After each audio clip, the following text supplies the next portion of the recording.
Before installation, ensure that the product and adhesives meet the acclimation and site requirements per installation guidelines and product specifications. Plan the layout so plank or tile joints fall at least 6 inches away from the subfloor and underlayment joints. Find the center point in the room. Divide the room into equal quadrants by marking 2 perpendicular lines on the subfloor intersecting at the center point. Depending on your layout, you may also start your row along a wall. Since walls are not always straight, snap a chalk line. Do not install over expansion joints. Apply adhesive with the recommended trowel. Follow adhesive open time recommendations to prevent slippage.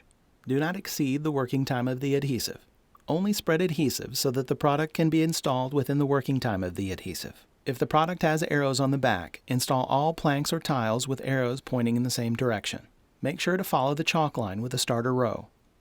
Gapping can occur if the product is installed out of square.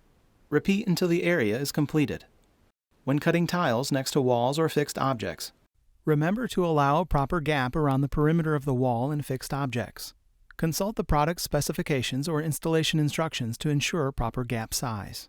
Roll the LVT immediately with a 75 or 100-pound 3-section roller and then roll again after 45 to 60 minutes in the opposite direction, ensuring the entire surface is rolled. For any questions, contact Mohawk Technical Services at 1-800-833-6954.